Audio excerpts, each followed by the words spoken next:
There have been many major government declarations recently, both on the state level with Governor Gretchen Whitmer's recent State of the State address and on the national level with President Donald Trump's address to Congress. Here to help break everything down and share some insight, we have Michigan State Representative Noah Arbit joining us today on The Splash. Noah, good morning.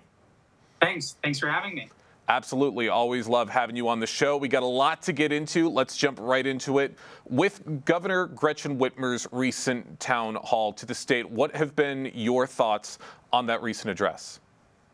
Sure. Well, one of the things that I thought was really exciting to hear from Governor Whitmer's State of the State address was her focus on cutting red tape for development, for permitting, for licensure requirements, for making sure that if people have a skill that they acquired in Ohio or New York or California, if they want to move here to Michigan and be able to practice their skill or their trade, making sure that we have some reciprocity in our licensure requirements, not increasing red tape, but actually decreasing and cutting red tape for every sort of project that you can imagine here in Michigan. We know that it takes way too long to build a home here in Michigan and really across the country. And so if we want to incentivize development, if we want to incentivize, building the cities of the future and the economy of the future, then we really need to work on cutting down the cost and the time, which redounds to the cost of, how long it takes to build a home,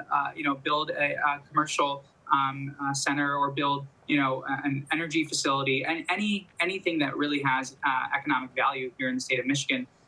We need to really make sure that we are streamlining and making government more efficient.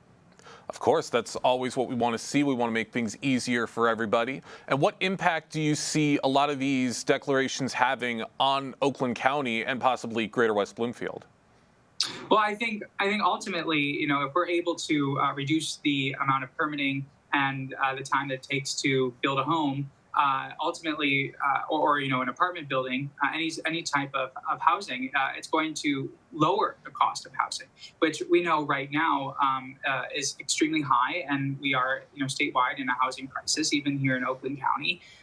In Greater West Bloomfield, we know that one of the things that West Bloomfield Township has identified is a missing middle issue, which means that we've got large homes, the mansions, and then we've got sort of the small homes that are relatively inexpensive, but we don't have sort of the missing middle properties, which can appeal to people of the middle class, really, right? And so that's something that I think the township is working on with the new master plan. It's how can we get more diverse housing stock into Greater West Bloomfield. And I know Commerce has been working on that, and certainly Keego Harbor has been working on that as well, with their Cass Lake business corridor area.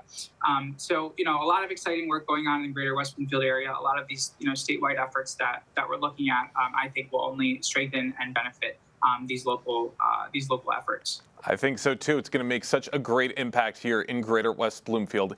And I want to know how people like you, Noah, and other state representatives and people on that level are going to be helping Governor Whitmer with achieving some of these goals. Sure. Well, whether there needs to be legislative action taken to repeal some of these requirements or some of these, licensure requirements, or the red tape on permitting, all of that reform would happen legislatively.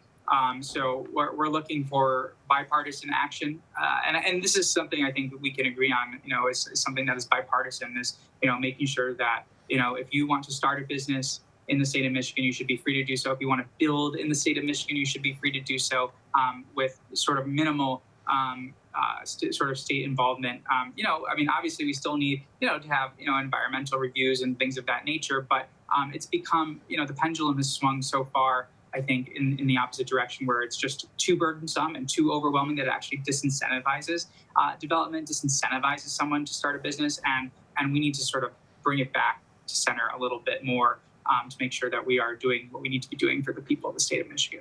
So I'm all ready. I'm gung ho about it, and I'm ready to go. So For those just joining us, we have Michigan State Representative Noah Arbit joining us on The Splash to talk about recent government news that's been taking place both on the state level as well as on the national level. Now, we've talked about Governor Gretchen Whitmer's State of the State address. Now we're going to talk about President Donald Trump's State of the Congress address, where he went into topics. He was talking about how he's going to be moving to slash the federal workforce, crack down on immigration, and, of course, imposing tariffs on America's biggest trading partners. And I want to ask you, Noah, what can you tell us about some of the economic impact that these tariffs have?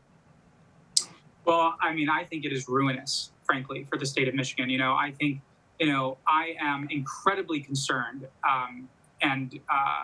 by the fact that, we have a president who is right now focused on implementing bankrupting tariffs on our closest trading partners, which will do nothing other than increase the cost of goods, groceries, and gas and incinerate Michiganders' pocketbooks, who is right now focused on selling out our national security to the highest bidder by siding with Russia, Iran, and North Korea against Ukraine and our NATO allies, and is right now focused on slashing Medicaid health care for low-income Michiganders, also that he can pay for massive tax cuts for billionaires and the ultra wealthy. So, I don't think that this is anything that is beneficial for the state of Michigan or for the people of greater West Bloomfield. Honestly, it is a stunning act of economic self-sabotage and engineered by the president to sort of satisfy his bizarre obsession with a failed 1800s trade policy. This is a trade war on the people of Michigan.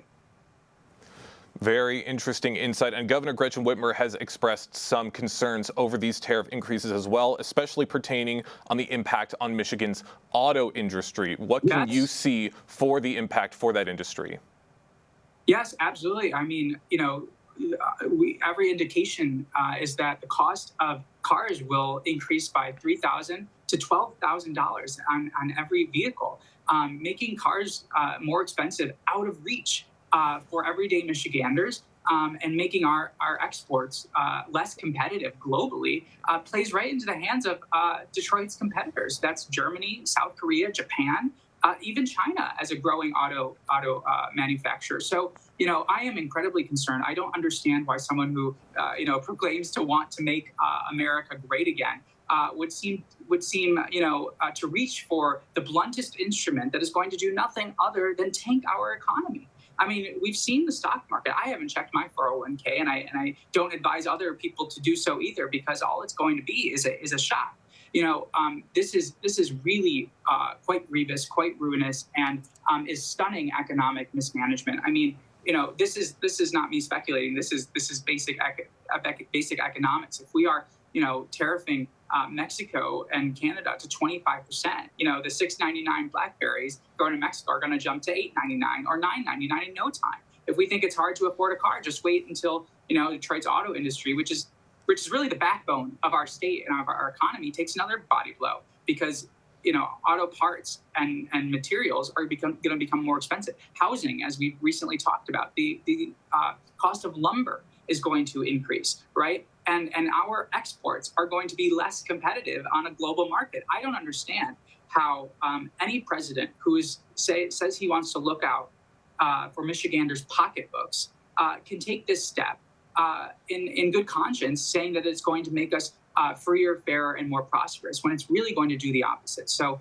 I urge Michiganders to speak out against this ruinous, nonsensical economic plan by the president, and push back and call their representatives and say, why are you supporting this? Why are you laying down and allowing the president to incinerate our pocketbooks?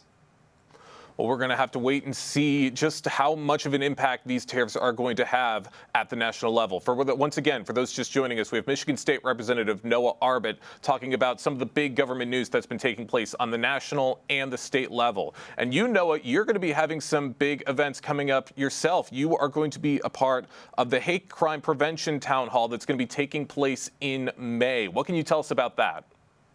That's right. Yes, I'm hosting a town hall in May, on May 7th, on hate crimes and extremism, really talking about the new law that I wrote and that we passed, the Michigan Hate Crime Act, and how that's going to impact our community, how we can all, I think, take on hate and extremism here in our own community, in our own lives, and this growing radicalization. How do we take steps to really reduce that harm in our own communities, and giving people, really concrete, actionable resources, knowledge, strategies to take action in their own backyard, in their own communities. I'm bringing in Attorney General Dana Nessel, who is our state's top prosecutor and has prosecuted hate crimes, as well as Dr. Cynthia Miller-Idris, who is a renowned author, scholar, and expert on radicalization and extremism. She runs a very pioneering research lab in Washington, D.C., that has received grants from the Department of Homeland Security and is recognized internationally as really taking a public health approach to radicalization and seeing how we can really ameliorate radicalization and the downstream effects of extremist violence. So I'm really, really excited about this event and really encourage everyone to come and learn. It's going to be a great learning opportunity. Sounds like it is quite the lineup and such a great opportunity for everyone in the state of Michigan. Noah, we loved hearing about your thoughts on everything today. Thank you so much for joining us on The Splash Live. Thanks for having me.